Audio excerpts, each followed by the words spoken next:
साम टीव्हीची खरं तर ही एक्सक्लुझिव्ह बातमी आहे। माणुसकीला काळीमा फासणारा घृणास्पद प्रकार ससून रुग्णालयामध्ये घडतोय।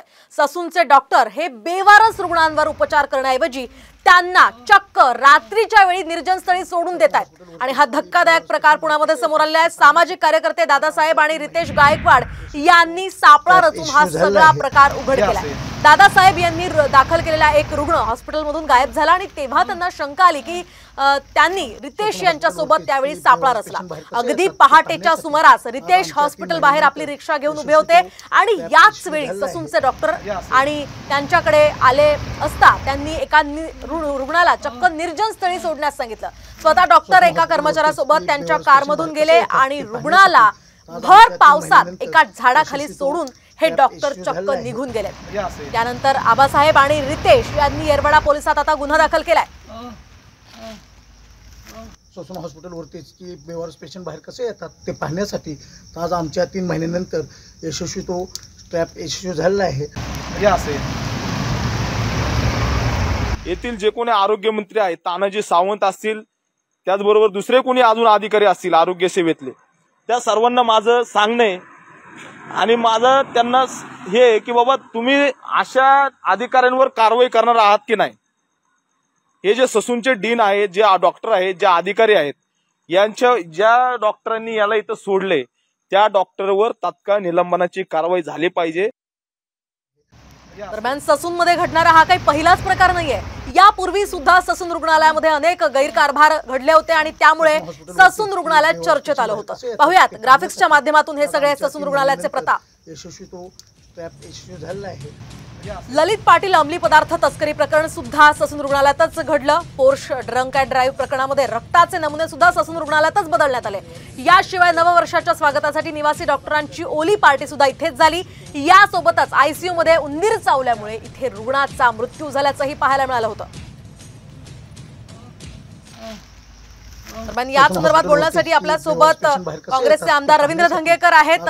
रवींद्र सर, आपण पाहतोय अतिशय घृणास्पद आणि माणुसकीला काळीमा फासणारा हा प्रकार ससून रुग्णालयातला समोर आलेला आहे। वारंवार तुम्ही सुद्धा या संदर्भातले आरोप केले होते, कसं पाहता या सगळ्या घटनेकडे?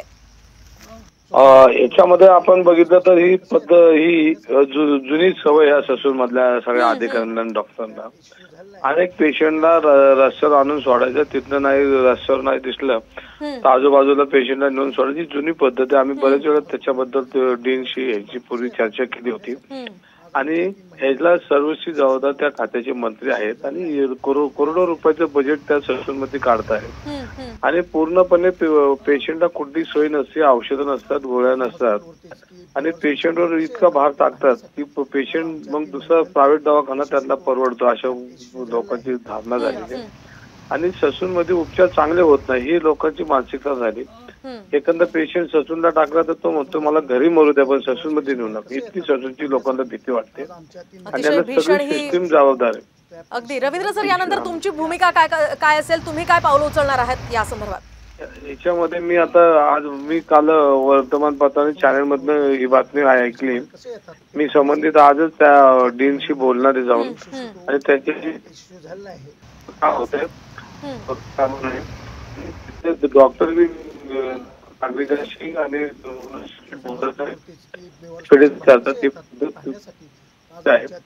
आणि पेशंटच्या नाचुकीचा उद्देश करतात हे ससून मध्ये पहिल्यापासून आहे पण आता आम्ही याच्यामध्ये तुम्ही आणि आम्ही त्यांना दुरुस्त करायचं काम आता आपल्याला त्याची गरज आहे हे सगळं आणि याच्यात खात्याच्या मंत्र्यांनी लक्ष घातलं पाहिजे। खात्या हे काही एकट्या दुकट्या माणसाचं काम नाही, हे सिस्टीमचं काम आहे आणि हे पैसे जातात कुठं आणि रुग्णांना सेवा का मिळत नाही आणि याच्यावर मागच्या आठवड्यामध्ये मी जे सामाजिक जागा आहेत ज्या समाज लोकांशी कॉन्टॅक्ट करण्याच्या मधल्या ज्या जागा भरलेल्या नाहीत त्या भरल्या की अजून लोकांना मदत होईल आणि त्याच्यामध्ये लोक सक्षम नाहीत अशी बेवार जी लोक असतात त्यांना स्पेशल एखादी टीम करून त्याच्यामधनं त्यांना मदत झाली पाहिजे असं आम्ही वारंवार बोलतोय। नक्कीच धन्यवाद रवींद्र धंगेकर सर साम टीव्हीशी बोलल्याबद्दल. आणि याच पार्श्वभूमीवर बोलण्यासाठी आपल्यासोबत ठाकरे गटाच्या नेत्या सुषमा अंधारे सुद्धा फोनलाईन वरून आहेत. सुषमा ताई, आपण पाहतोय अतिशय घृणास्पद आणि तितकाच माणुसकीला काळीमा फासणारा हा प्रकार पुन्हा एकदा ससून रुग्णालयातच घडलाय. त्यामुळे ससून रुग्णालयाच्या या सगळ्या कारभारावर पुन्हा एकदा प्रश्नचिन्ह उपस्थित झालंय. कसं पाहता या सगळ्या घटनेकडे? ससून मधल्या दर 8 दिवसाला 15 दिवसाला ज्या अशा अत्यंत निंदनीय प्रकार समोर येतात, या सगळ्या गोष्टींच्यासाठी शासनाने सुद्धा, म्हणजे आम्ही तर काम करतच असतो, परंतु शासनाने सुद्धा लक्ष घालणं गरजेचं आहे. महत्वाचं म्हणजे की ससून आणि ससून सारखी जी राज्यातली हॉस्पिटल्स आहेत, ज्या हॉस्पिटलमध्ये अत्यंत अवनत गटातील लोकही जे उपचारासाठी येतात, या लोकांना सेवा सुविधा मिळाव्यात आणि यांचे हाल होऊ नयेत आणि यांना योग्य ते उपचार मिळावे, यासाठी म्हणून असे जे सगळे राज्यातले हॉस्पिटल्स आहेत, या हॉस्पिटलचं प्रशासन व्यवस्था सुधारण्यासाठी काही गाईडलाईन आता सरकारने ठरवण्याची गरज आहे. कारण बऱ्याच वेळेला अशा हॉस्पिटल्समधून येणारं जेवण असेल, उपचार असेल, त्यांना दिल्या जाणाऱ्या सुविधा असतील, या पोचतच नाहीत रुग्णांपर्यंत. अगदी नक्कीच धन्यवाद सुषमाजी दिलेल्या या प्रतिक्रियेसाठी.